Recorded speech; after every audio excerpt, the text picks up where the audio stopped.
um tema extremamente crucial. Nós vamos falar hoje sobre viver acima da ansiedade. Quem luta contra a ansiedade sabe o quanto é difícil, mas às vezes não fica muito fácil para a gente entender o que é ansiedade. Às vezes todo mundo diz que tem ansiedade, às vezes a pessoa fala que ou tudo é ansiedade, aí a ansiedade ganha crédito demais, ou então nada é ansiedade, né? A gente acaba menosprezando demais. E assim, como é que eu explico a ansiedade para vocês? Vocês que vão me explicar. Antes de começar o culto, eu coloquei um papelzinho embaixo de uma cadeira aqui da igreja, certo? E a pessoa vai olhar embaixo da cadeira e vai vir aqui para frente, falar no microfone e responder aqui o que é ansiedade. Por favor, olhe embaixo da sua cadeira, passa a mão aí. Não adianta disfarçar que eu sei qual é a cadeira, viu? Passe a mão, procure o papel, vou precisar desse papel.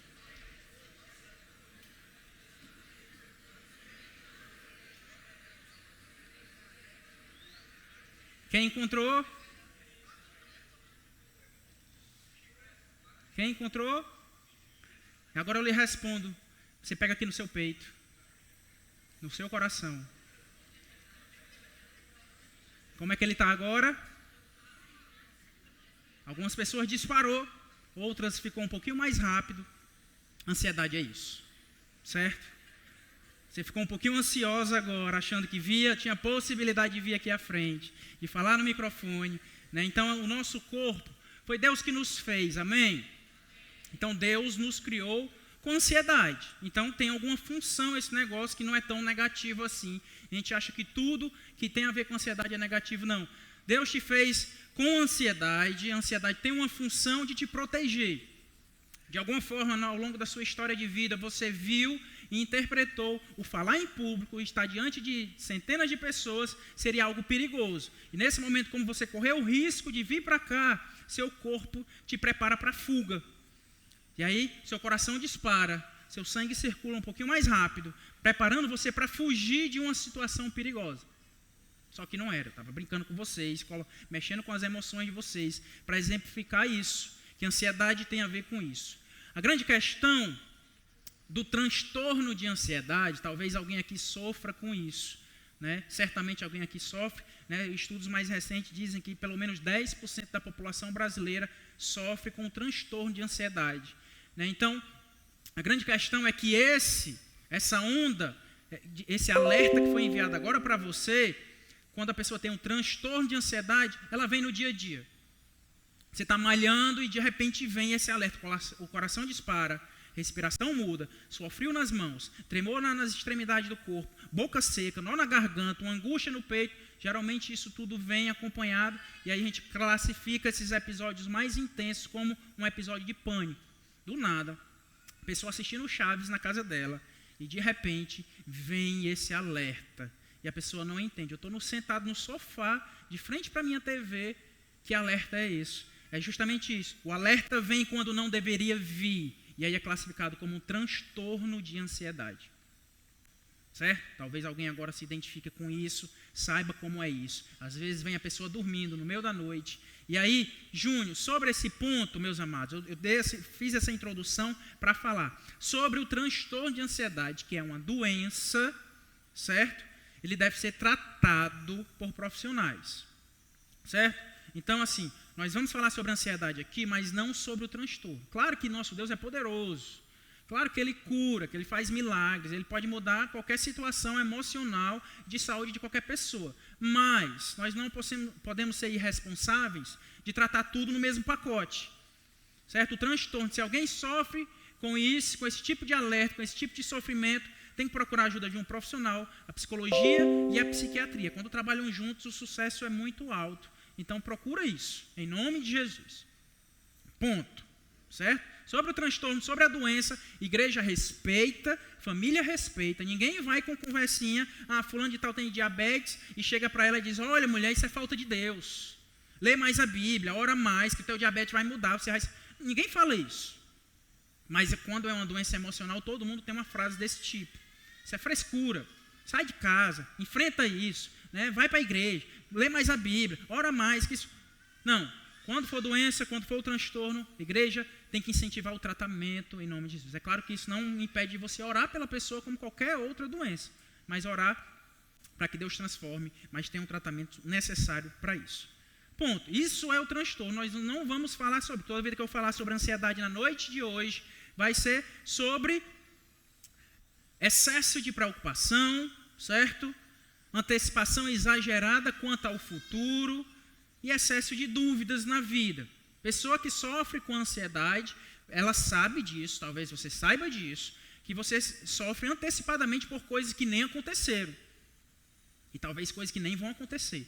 Eu costumo falar na clínica que a pessoa sofre 2 vezes, pelo menos. Ela sofre uma por algo que nem vai acontecer, e é um sofrimento à toa. Olha, eu sofri de besta. O lesadão aqui, estava sofrendo achando que estava doente. Passei 2 semanas sem dormir, sofrendo. Saiu o resultado do exame, não tinha nada, graças a Deus. Sofri à toa. Não aconteceu, mas aquilo já me afetava. E o segundo tipo de sofrimento é que a pessoa pode sofrer 2 vezes, porque ela sofre antecipado e vai sofrer se realmente tiver a doença. Então, ansiedade é isso. O que nós vamos falar é sobre preocupações excessivas, medo do futuro, dúvidas excessivas, nesse nível, certo? Então, a fé vai ajudar. Eu sei disso. Pessoas que entram em contato com Cristo, com Deus, tendem a responder de maneira diferente à ansiedade, essas preocupações excessivas, porque elas começam a entender que existe um Deus. E esse Deus cuida de nós. E isso por si só vai ajudar demais, inclusive no tratamento. Quando a pessoa tem um transtorno de ansiedade, né, uma das coisas que a gente incentiva, é claro que como psicólogo eu não posso influenciar ninguém a ir para uma religião A, B ou C, mas a gente entende que a fé da pessoa, seja a religião que for, na clínica a gente incentiva, porque esse ambiente de fé, quando é um ambiente que se fala sobre Deus, sobre perspectiva, sobre um ser que está no controle, que controla a nossa vida e que a gente é amado por Ele, ajuda demais no tratamento da ansiedade. Então, talvez por isso que você diga assim, Júnior, depois que eu comecei a vir para a igreja, minha ansiedade diminuiu. Tem a ver. Porque você começou a se alimentar mais de coisas que são realistas. Eu não digo nem otimistas, mas realistas. Talvez o fundo da ansiedade de muitas pessoas aqui é porque você se alimenta de muita porcaria. Às vezes eu recebo uma pessoa e aí eu vou conversar com ela, né? Conhecer a pessoa, a história de vida dela, e aí eu quero entender como é que começou a ansiedade na sua vida. Eu pergunto um pouco da rotina dela. Não, minha vida é de boa. Eu acordo de manhã, ligo o rádio, eu escuto as notícias, né, que já são trágicas o suficiente para isso. Passo a manhã escutando isso. Na hora do almoço eu assisto o Barra Pesada. Não sei nem se ainda existe o Barra Pesada. Comando 22, coisa do tipo. E aí eu como minha macarronada lá, vendo o cara no chão cheio de sangue, coisa do tipo. Normal, minha vida não tem nada demais não. Depois eu vou assistir um outro programa, Jornal Nacional. E enche a cabeça disso. É claro que uma hora a conta vai chegar. É claro que uma hora vai chegar. Então, uma das primeiras coisas que você tem que fazer é blindar os seus ouvidos e os seus olhos. Cuidado com o que você vê. Cuidado com o que você faz com o seu celular. Cuidado com quem você conversa. Essa pessoa pode estar enchendo sua cabeça de coisa ruim. Sabe aquela pessoa que chega e é o profeta do mal? Olha, a pandemia está voltando. Tem um novo vírus aí, não sei aonde, aí, que já estão identificando. É melhor você estocar alimento. É melhor você guardar isso, aquilo. Né? Entrega esse ponto, vai pagar de aluguel à toa. Então, vai decretando um mal, e aí você termina aquela conversa pesado. Você sabe que tem pessoas assim. Chega na sua casa e tira a energia da sua casa. Você sai, meu Deus do céu, tá difícil mesmo, eu vou conversar, vou entregar o ponto, eu não quero mais negócio de empresa, o que é que eu vou fazer? E aí você tem que se blindar dessas pessoas. É um dos primeiros passos. Só que a Bíblia nos desafia a lidar com a ansiedade. Filipenses capítulo 4, verso 6, diz assim: não andem ansiosos pelo quê? Coisa alguma, mas em tudo, pela oração e súplicas e com ação de graças, apresentem seus pedidos a Deus. Perceba o seguinte: toda vida que tiver uma ordenança na Bíblia é possível de se fazer. Amém, igreja? Deus não vai pedir nada que você não consiga fazer. Amém? Então a Bíblia está te desafiando aqui, Deus está te desafiando. Não andem ansiosos por coisa alguma. Então, é possível, se é uma ordem, é possível. A consequência disso, verso 7, é: e a paz de Deus, que excede todo o entendimento, guardará o quê? seus corações e suas mentes em Cristo Jesus. Não andar ansioso é uma possibilidade. A ansiedade vai vir, mas você vai andar acima dela. Ela não vai definir o seu comportamento. Da mesma forma é o amor. Muita gente pensa que amor é sentimento. Como acha que a ansiedade não tem jeito. Eu tenho que me comportar como a ansiedade diz. Se o amor fosse sentimento, a Bíblia não nos desafiava a amar. Efésios 5:25 diz: maridos, amem suas mulheres, assim como Cristo amou a igreja e entregou-se a si mesmo por ela. Ou seja, se fosse só um sentimento, tinha dia que você não ia amar sua esposa, porque tem dia que você não quer olhar para sua esposa, para o seu marido. Júnior, ele é chato, ele me trata mal.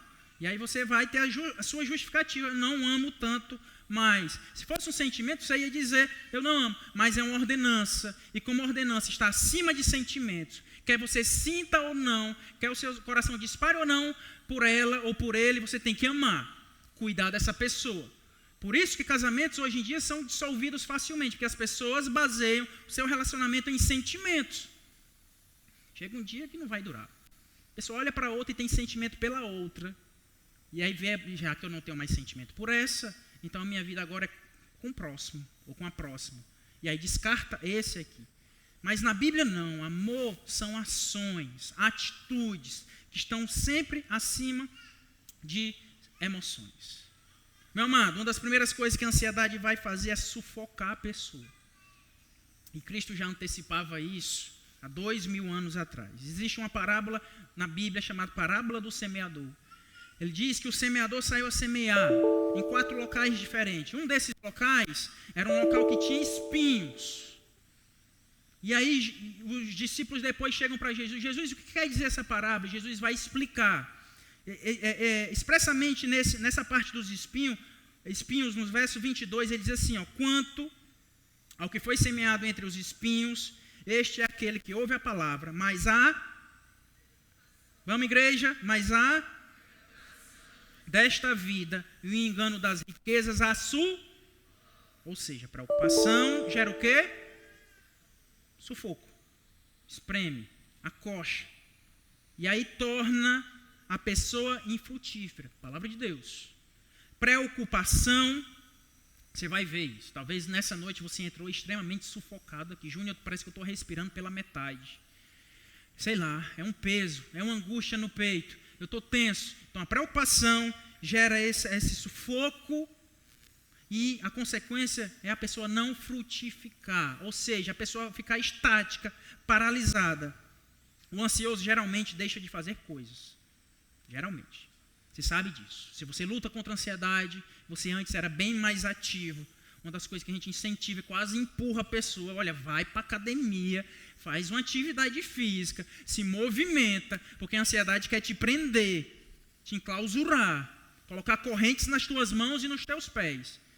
Aí junta, a gente já é preguiçoso, não quer fazer atividade física. E aí chega a ansiedade dizendo que é perigoso sair de casa, fica um prato perfeito. Eu, na minha clínica, já atendi uma mulher que começou a ser aprisionada pela ansiedade. Tinha uma vida muito ativa, trabalhava, saía de casa, fazia um monte de coisa. Depois de um tempo, a ansiedade pregou no coração dela. Esse alerta que eu falei agora há pouco veio na mente dela, no pensamento dela, no coração dela, dizendo que sair de casa era perigoso. Adivinha o que ela fez? Ficou só em casa. Por quê? Sair de casa era perigoso. Um alerta do transtorno, que não era para vir, mas veio e ela começou a obedecer aquilo. Depois de um tempo, a ansiedade não está satisfeita. Nunca está satisfeita. Ela quer reinar sobre a sua vida, de maneira literal mesmo. Na sua casa, a cozinha dela começou a receber esse tipo de alerta. Não vá na cozinha, é perigoso. A panela cai na cabeça, faca, coisa do tipo. E a pessoa já não andava mais na cozinha da casa dela. Começou a andar só no quarto e na sala. E ela obedece. Depois de um tempo, veio o alerta na sala. E adivinha, a pessoa ficou presa somente no quarto dela. Acho que parou por aí? Não parou. A ansiedade é criativa. E ela quer aprisionar a pessoa. Depois de um tempo, o único local seguro que aquela pessoa tinha era embaixo da cama. E ela só vivia embaixo da cama dela. Pode parecer algo irreal, mas acontece com algumas pessoas. Ela vai sufocando, aprisionando a pessoa. A ansiedade ela vai trabalhar com um excesso de futuro. Se a depressão é um excesso de passado no hoje, a ansiedade ela quer trazer o futuro, coisas que nem aconteceram para o momento atual. Traz um excesso de... É claro que nós temos que pensar no futuro, planejar. Isso é extremamente benéfico. Só que a ansiedade trabalha com os excessos. Ela traz e já define. E você deixa de viver o hoje pensando no amanhã. Um momento nessa igreja aqui, no início da igreja, né, naturalmente todo início de projeto gera ansiedade. A gente fica com medo. Será que vai dar certo? Será que não vai dar? Começou a se reunir lá em casa e o negócio começou a acontecer. E ao mesmo tempo as críticas começaram a surgir. Críticas muito, muito duras quanto à minha pessoa, quanto ao início de uma igreja, porque a gente não era afiliado a nenhum tipo de congregação, independente, coisas do tipo. E o meu coração ficou meio temeroso. Até na quinta passada eu estava compartilhando um dos momentos que eu fiquei com medo também. Foi um culto aqui, no início da igreja, numa quinta-feira, que vieram 7 pessoas para cá, para a igreja. Eu fiquei com medo. Meu Deus, será que foi só fogo de palha? Será que nada vai acontecer? Será que não vai passar disso? O medo do futuro quis me dominar nessa época.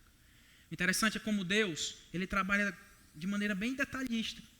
Com a minha família, tem trabalhado com as aves. Um dia desse, a Jojo, depois, numa pregação dela, ela pode falar do que ela viveu com uma ave lá em casa. Não vou antecipar nem tomar o exemplo dela. Mas, a gente preocupado nesse clima, e aí a gente vai para Fortaleza, para consulta com o Gabriel, né? E chega lá, não, consulta do Davi, né? O Davi tinha acabado de nascer. E aí chega lá, na entrada logo da clínica, lá tinha uma avezinha no chão, um bem-te-vi. Né? E aí o Gabriel, naturalmente, papai, vamos pegar para cuidar dele, o bichinho está doente, a gente pega, traz ele para casa para cuidar dessa ave. O interessante é que me saltou imediatamente o texto de Mateus 6, veio à minha cabeça. A partir do verso 25, Jesus faz justamente uma analogia entre a gente e as aves do céu. Ele diz, olha, vocês são mais importantes do que as aves dos céus. Olhem aí para os céus, vejam as aves. Elas não guardam em celeiro, não se preocupam com amanhã o que vão comer. Contudo, o vosso Pai Celestial cuida de cada uma delas. Olhai para os lírios do campo, eles não tecem, não fiam. E nem mesmo Salomão, em todo o seu esplendor e toda a sua glória, se vestiu como um deles. E aí chega o verso 34. Portanto, não se preocupem com o amanhã, pois o amanhã se preocupará consigo mesmo. Basta a cada dia o seu próprio mal. Meu amado, quando esse texto veio na minha mente, eu olhei para aquela ave lá em casa, que o Gabriel deu o nome de Bolachinha. Ainda hoje é algo muito simbólico lá em casa. E foi até forte, porque o Bolachinha, infelizmente, só durou 3 dias lá em casa. O bichinho morreu. Né? E teve lição, inclusive, quanto a isso também. Né? Meu Deus, a gente pegou o bichinho, veio, trouxe para casa, cuidou dele aqui, para depois ele morrer. Em todo esse momento, Deus foi mostrando que, olha, eu estou no controle de tudo. O Bolachinha ensinou uma lição crucial nessa fase da sua vida. Ele cumpriu o papel dele, vamos dizer assim. E desde então, esse texto ganhou um sentido muito claro. Meu amado, minha amada, em nome do Senhor Jesus. A ansiedade vai querer te aprisionar. Ela vai querer pregar o mal contra você. Ela vai te assustar quanto ao futuro, quanto ao amanhã. Mas entenda o seguinte, existe um Deus que olha para você. Um Deus que controla todas as coisas. Um Deus que sara feridas. Um Deus que nada foge ao controle dele. Você não vai passar no meio da rua e ver um pardal desesperado com as mãos na cabeça, pensando amanhã o que é que eu vou comer. Reclamando lá na língua dele, assoviando lá, cantando. Não existe, ele está tranquilão. Amanhã é amanhã. Hoje eu já comi o que tinha que comer, eu vou ficar por aqui, fazendo cocô na cabeça do pessoal aqui dessa praça, e está de boa. É isso. Está tranquilo. Por que às vezes nós perdemos a nossa paz? Nós não somos mais importantes do que um pardal? Agora fala uma frase de efeito maravilhosa para a pessoa do seu lado. Olha para ela e diz, você é mais importante que um pardal.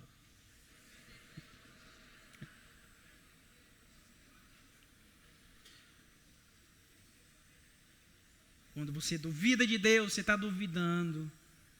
Eu acho que eu sou menor que um bem-te-vi. Em outras palavras, você está dizendo isso. Se Deus cuida das aves do céu, meu amado e amada, Ele certamente cuidará de você. Certamente. Mas existe um ponto crucial em meio à ansiedade, que pouca gente fala e percebe isso. Ansiedade, e com muito carinho eu falo isso, não para trazer peso sobre a sua vida, mas para você interpretar que não é só sobre você. Às vezes a gente trata a ansiedade, meu Deus, eu que sofro, eu que sou humilhado, eu que vivo isso. Entenda o seguinte, Deus está nessa história. E quando você age com ansiedade, você está ofendendo a Deus. Vou explicar. Não é para trazer peso sobre a sua vida. Existe um cara aqui na igreja chamado Israel. Cadê Israel? Israel, ali, levanta o braço. Tenha medo não. O Gabriel, meu filho, levanta o braço aí de novo, Israel, por favor. Eu deveria chamar ele aqui na frente? Não, vou chamar não.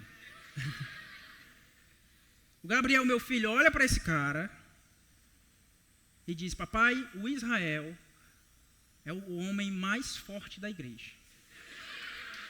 De maneira clara, ele fala isso. E eu olho para ele, lembro do Israel, meu filho. Pelo amor de Deus. Olha o papai aqui, tento me esforçar, não sou essas coisas. E aí eu tento argumentar com ele. Porque, querendo ou não, é um ciúmezinho de pai, né? Ah, meu filho está achando um outro homem mais forte do que eu. Ele pode até ter razão, mas mexe um pouquinho com o brilho da gente. E aí eu, não, Israel não pode levar essa. Eu lembro, meu filho, olha aqui. E por coincidência, nesse dia, tinha uma história lá do Paulo. O irmão Paulo está aqui? O irmão Paulo ali, do supermercado aqui. Levantando não sei quantos quilos lá no story dele. Olha aqui, esse cara aqui é da igreja, olha o tamanho dele. Olha quando ele está levantando de peso aqui. Ele olha para aquilo tudo. Não, pai, mas o Israel é mais forte que ele. Não tem para onde correr. De boa, levo de boa, porque não mexe tanto comigo. Afinal de contas, eu sou maguinho, né? Não tenho tanta estrutura assim para estar disputando. Embora eu não concorde, Israel. Só que, imagina agora outro contexto. Meu filho chega para mim, papai, final do culto, eu não quero ir para casa com o senhor. Eu não confio mais que o senhor dirige bem. Eu estou me sentindo seguro agora com Israel. Eu quero ir para casa com ele. Eu quero que ele dirija o carro. Quero que ele me leve para casa. Certamente isso aí era uma ofensa para mim. Porque aí ele está duvidando do pai dele, do cuidado do pai dele, do zelo do pai dele. E outra pessoa estava tomando o lugar que é meu na vida dele. Concorda que seria uma ofensa? Acontece que quando a gente age com ansiedade, a gente está dando esse sinal para Deus. Em outras palavras, a gente está dizendo, Deus, eu acho que o Senhor não sabe o que faz na minha vida. Eu acho que o Senhor não está no controle de todas as coisas. Eu acho que o mundo aí é quem dita as regras. A minha felicidade ou não é aleatória. A minha tristeza ou não é aleatória. Você viver debaixo da ansiedade, amargurado, entristecido, em outras palavras, você está dizendo, Deus, o Senhor não é tão poderoso assim. Eu acho que eu consigo resolver minhas coisas melhor. Aí a grande questão é, Júnior, então, como é que eu posso viver acima da ansiedade? Entenda o seguinte, boa parte da ansiedade é resultado de uma deficiência teológica. Ou seja, por conta que você não conhece o seu Deus de maneira suficiente, a ansiedade tem, talvez, estabilizado ou criado morada no seu coração. Vamos conhecer Deus? Sim ou não? Quer conhecer o meu Deus? Eu quero lhe apresentar o Deus que a gente segue. O Deus que está aqui conosco diariamente, em todos os nossos encontros. Um Deus que cuida de nós. Em Gênesis 22 tem um texto muito forte, que apresenta um aspecto novo de Deus que até então na Bíblia não aparecia. Verso 1 em diante diz assim, passado algum tempo, Deus pôs Abraão à prova, dizendo-lhe, Abraão, ele respondeu, eis-me aqui. Então disse Deus, tome seu filho, seu único filho, Isaque, a quem você ama, e vá para a região de Moriá. Sacrifique-o ali, como holocausto, num dos montes que lhe indicarei. Deus está pedindo o filho dele em sacrifício, o único filho que ele tinha. Como é que você responderia isso? Ficava com medo? Ansioso. Fugiria. carregaria o filho para um lado, para o outro, argumentaria com o Senhor. Verso 3 diz assim, na manhã seguinte, olha que lindo, olha a fé desse cara aqui, chamado Abraão. Na manhã seguinte, Abraão levantou-se e preparou o seu jumento. Levou consigo 2 de seus servos e Isaque, seu filho. Depois de cortar a lenha para o holocausto, partiu em direção ao lugar que Deus lhe havia indicado. No terceiro dia de viagem, Abraão olhou e viu o lugar ao longe. Imagina esses 3 dias de viagem desse cara.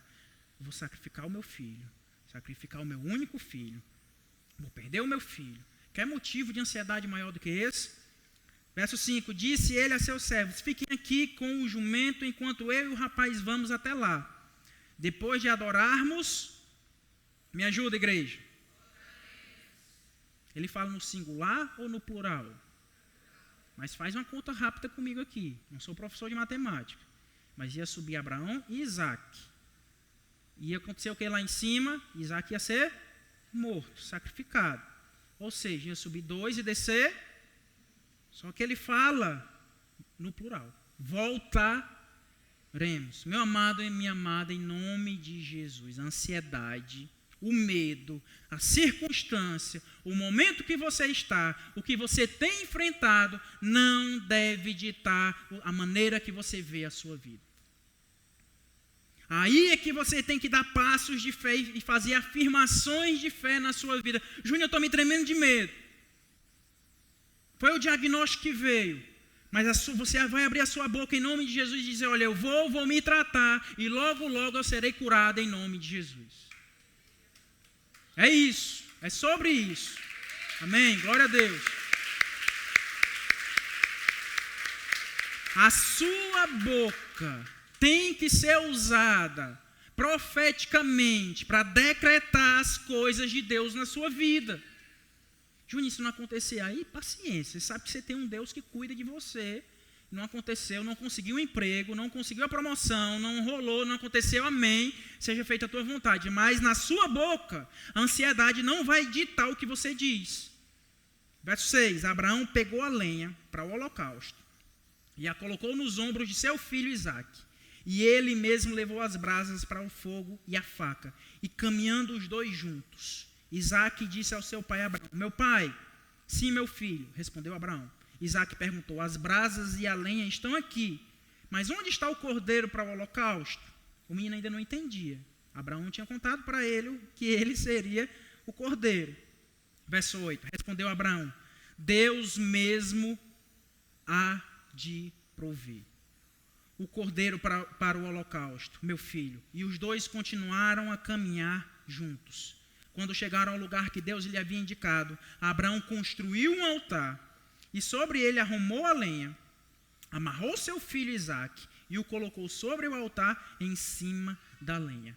Perceba, o homem foi fazendo tudo que Deus disse, com medo, ansioso. Meu Deus é o meu filho. Por dentro talvez em desespero, mas ele fazendo tudo que Deus havia pedido a ele. Então, e ainda não aparecia a provisão de Deus. No que ele acreditava ainda não tinha acontecido. Verso 10, então estendeu a mão e pegou a faca para sacrificar seu filho. Mas o anjo do Senhor o chamou do céu. Abraão, Abraão, eis-me aqui, respondeu ele. Não toque no rapaz, disse o anjo. Não lhe faça nada. Agora sei que você teme a Deus, porque não me negou seu filho, seu único filho. Abraão ergueu os olhos e viu um carneiro preso pelos chifres num arbusto. Fui lá, pegou e sacrificou como holocausto em lugar de seu filho. Perceba que momento chega a provisão de Deus, aos 45 do segundo tempo. Olha, Abraão caminha 3 dias e nada da provisão. Era o filho dele, continuou sendo o filho dele, que ia ser morto. Abraão sobe no monte e nada da provisão. Abraão ajeita o altar e nada da provisão. Abraão deita o filho dele e nada da provisão. Somente ao esticar o braço para pegar a faca, Deus se revela como o Deus da provisão para ele. Sabe o que tem acontecido, meu amado? Às vezes na nossa vida, a gente não dá tempo Deus se revelar como o Deus da provisão. A gente quer dar o nosso jeitinho. A gente fica tão ansioso, tão preocupado, que a gente toma da mão do Senhor. Deus, não, mas não é legal meu filho. Fala, meu Deus, Tiago, agora me assustou. Não é legal meu filho. Tem outra coisa aqui, outro sacrifício, Deus. 100 cordeiros, carneiros, o que quer que seja. Sacrifício, mas o meu filho não. A gente tenta dar soluções para Deus. A gente não continua avançando em meio à ansiedade, em meio ao temor. Meu amado, em nome de Jesus, as dificuldades da sua vida, ao invés de alimentar a sua ansiedade, devem revelar o Deus da provisão. Em nome de Jesus, as dificuldades quando vierem, ao invés de você entrar em desespero e alimentar, botar mais lenha na fogueira da ansiedade, não, você vai pegar elas em nome de Jesus a partir de hoje e dizer, Deus, eu entrego nas tuas mãos, eu estou recebendo nãos, minha vida financeira está um caco, emocional está pior ainda, mas eu sei que o Deus da provisão cuidará de mim. Júnior, mas meu coração está papocando aqui por dentro, está acelerado, estou com medo. Mas lembra, não é sobre sentimentos, é sobre proferir, é sobre se comportar independente da ansiedade. A Bíblia não descreve como Abraão estava por dentro, mas certamente ele estava desesperado. Mas isso não o impediu de dar passos de fé.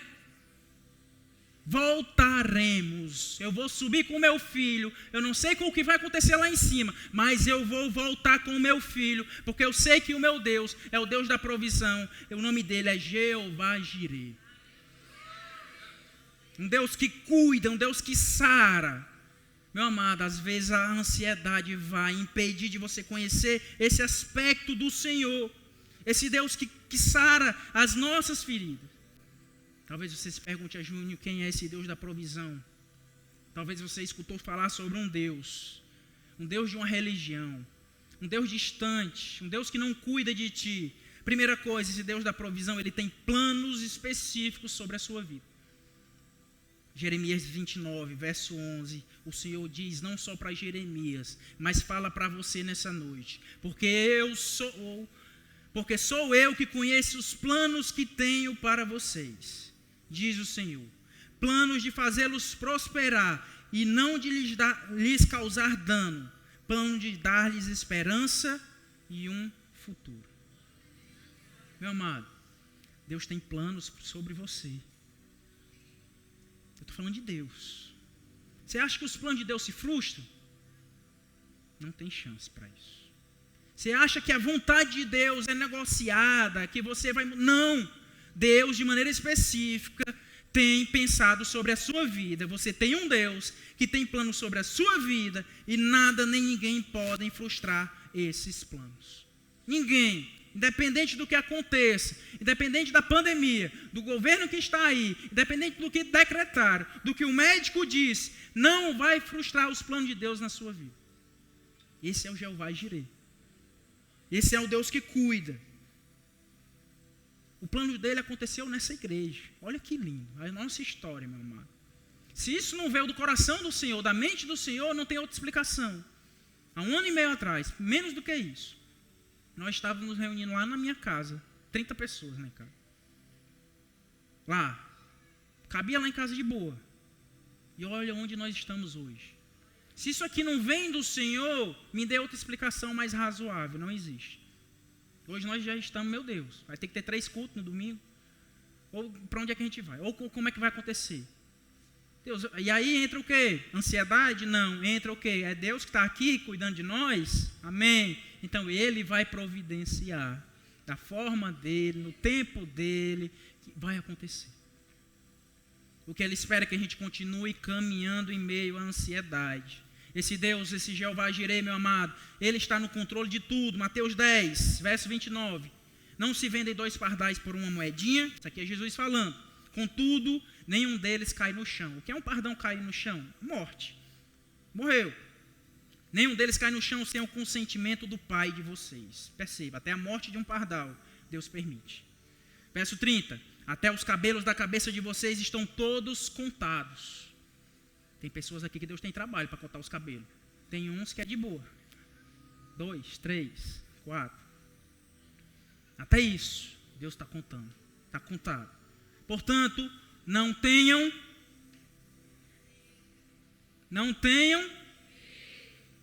Não tenham. Vocês valem mais do que muitos pardais.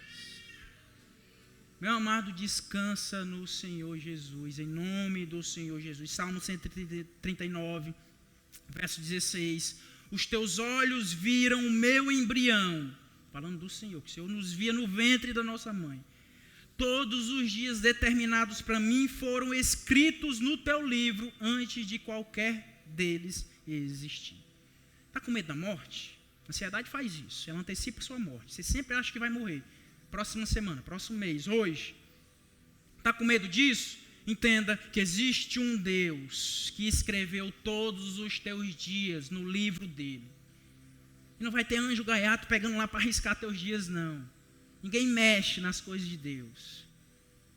Então descansa, em nome de Jesus. Não antecipe algo que não é para agora.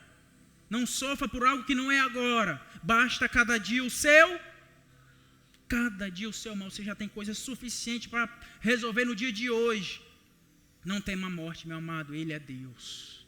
Ele é um Deus da vida. Ele é o Deus da morte. Ele sabe todos os nossos dias. É descansar na vontade dele. Esse Jeová Jirê, ele não esquece de você. Olha que lindo esse texto. Isaías 49. Será que uma mãe pode esquecer do seu bebê que ainda mama e não ter compaixão do filho que gerou? Quem é mãe aqui? Por favor, levante sua mão. Você já, alguma dessas mães esqueceu do seu filho já em algum momento? Pai eu não duvido não. Pai é bicho invocado. Um dia desse eu esqueci o Gabriel aqui na igreja. Me perdoe, não me diz. Saí no carro, os irmãos me ligando. O que foi? Aconteceu alguma coisa? O Biel ficou aqui. Eu vim só aqui resolver umas coisas, Miguel. Não ia para casa não. Vai até acontecer com o pai, mas com a mãe dificilmente vai acontecer. E ele continua o texto. Embora ela possa se esquecer, pode ser que aconteça, o Senhor te diz, eu não me esquecerei de você. Verso 16, olha o que é que ele fez. Veja, eu gravei você nas palmas das minhas mãos.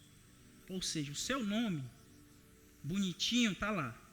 Na palma da mão do Senhor. Chegar lá no céu, vou cumprimentar o meu Deus, vou ver Iduzenilo. Para quem não sabe, esse é meu nome. Está lá o nome. A palma da mão do Senhor deve ser desse tamanho para caber. Iduzenilo. Mas o seu nome está lá na mão do Senhor, Deus Todo-Poderoso. Ele não esquece de você, meu amado, minha amada. Chegou a hora de você respirar fundo e entender que existe um Deus. Você tem um Deus que gravou o seu nome nas suas mãos. Esse Jeová Jirê, ele cumpre o que promete. E isso é para trazer alívio para a sua alma. Se Deus não falha nas suas promessas, então fique tranquilo. Se ele ressuscitou Jesus dos mortos, tudo vai acabar bem. A pior coisa que poderia acontecer é Jesus não ter sido ressuscitado. Mas deu certo. Ele venceu a morte. Ele está sentado à direita de Deus Pai Todo-Poderoso. E daqui a alguns dias, daqui a algum tempo, esse mesmo Jesus vai voltar para levar a sua igreja. Moraremos eternamente com ele. Ou seja, a ansiedade vem do desconhecido. Mas nós já conhecemos o final. Não tem graça. Tem pessoas que estão ficando aqui nos dois cultos. Vem para o primeiro, vem para o segundo. É a mesma pregação. Eu tento não mudar nada na pregação, né, para espelhar o culto e as pessoas não estarem escolhendo tanto o culto que vem, né, para esse tipo de coisa. Algumas coisas que eu falo aqui já não é novidade para a pessoa. Eu já escutei no primeiro, já não é surpresa para mim. Por exemplo, a pessoa passou a mão na cadeira e não, no primeiro eu já sei o que é que vai acontecer. Então no segundo eu não fico mais ansiosa. É isso. Se você já sabe a história, já sabe o que vai acontecer, você não sofre tanto. Se você assiste o filme 2 vezes, você sabe disso. Não mexe tanto mais com você.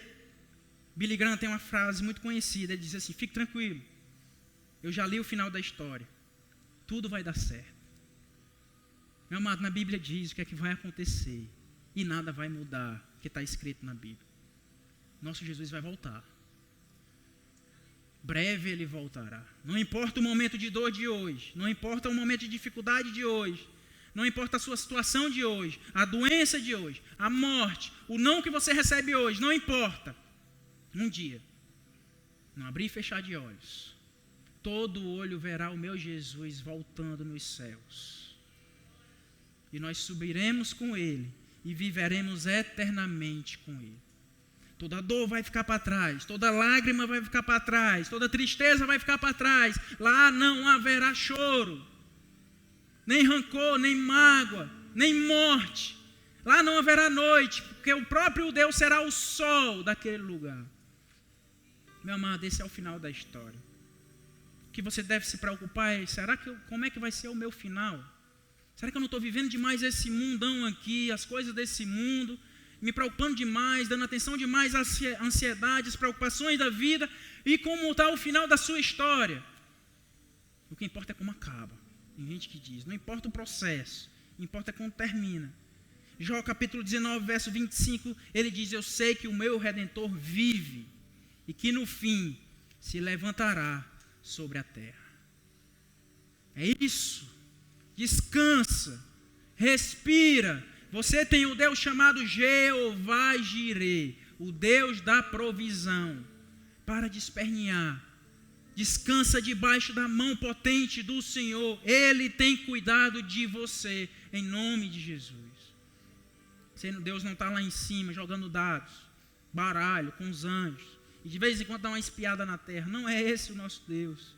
Deus está constantemente com os olhos fitados sobre a terra, olhando para você, cuidando de você, sarando feridas, dando esperança ao cansado. Então, Júnior, por que a ansiedade é uma ofensa a Deus? Porque você está diminuindo o seu Deus. Nada foge ao controle do nosso Deus. Ele cuida de tudo e de todos. Então, quando vier um medo sobre o seu filho, sobre sua família, sobre o seu futuro, você, ao invés de pensar nessas coisas, você vai lembrar quem é o meu Deus. E descansar. Jeová Jirê. Esse nome não vai sair da minha cabeça mais.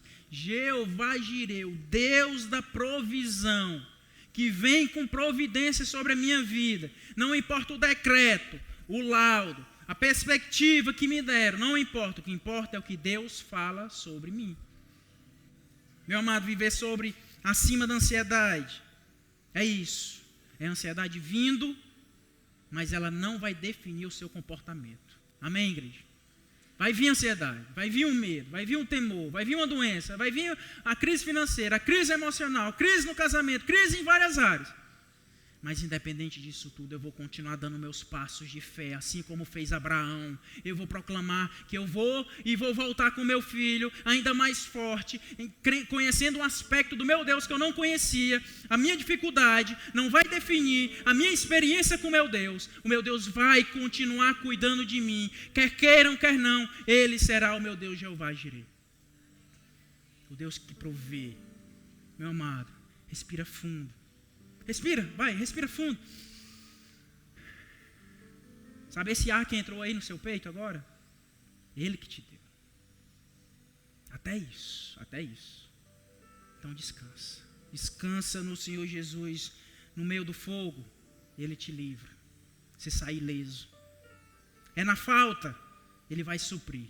Amém? Você crê que Ele supre a sua falta? É na doença, Ele é o Senhor da cura. Cura é em meio à luta. Deus, Ele nunca perdeu uma batalha. Esse é o meu Deus. Esse é o Deus que eu apresento a você. Por favor, fique de pé no seu lugar.